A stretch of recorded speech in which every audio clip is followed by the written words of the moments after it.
So I would say there's three main areas where I'm tackling issues. So within organizations, the biggest issue I seem to run into is getting buy-in from leadership that have a traditional model of business in their minds. They were taught this is how you're supposed to do business. This is how you do, essentially how you do it. And unfortunately, they didn't get the memo that this stuff is all obsolete now.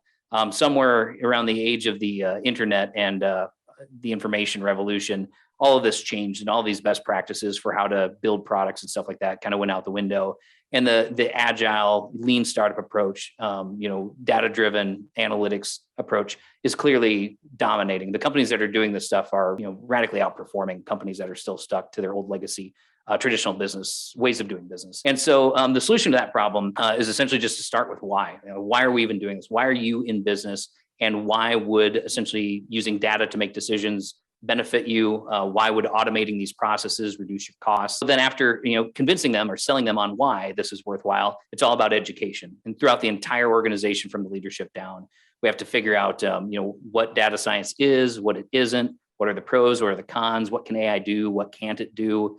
And then even figuring out how to prioritize a product backlog or a experimentation backlog to figure out what is the path of least resistance to get us through some of these low-hanging fruit and essentially get small wins so that you can get buy-in from the organization for the value of data science and AI. Then problems I face kind of in the general public just with education in general is that there's a lack of education, which is a huge issue because this is happening fast. And there's a lot of misinformation and hype about AI that's just unfortunately not true and misleading. And what we really, really, really want to avoid is ending up in another AI winter because we have so much hype out there and not enough real world, practical results that people become disillusioned by it again. And then we're like, okay, that's all, a waste of our time, and they stop investing in it.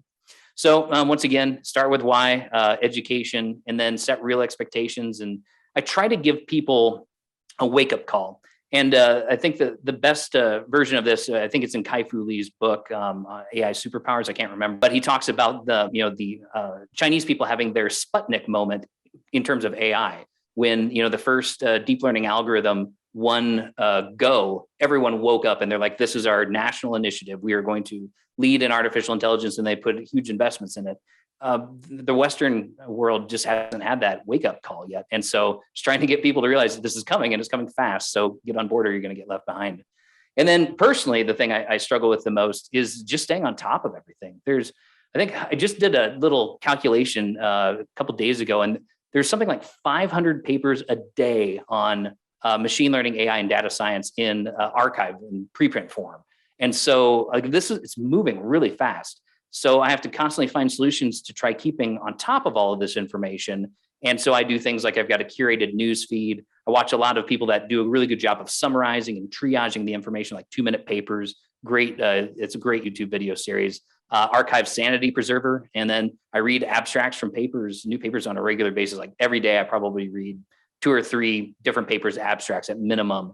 And then I just have to find time on the weekends to do more in-depth reading and play around with things like GPT-3 and build deep reinforcement learning, models to beat Atari's Breakout for fun, just to stay on top of it all.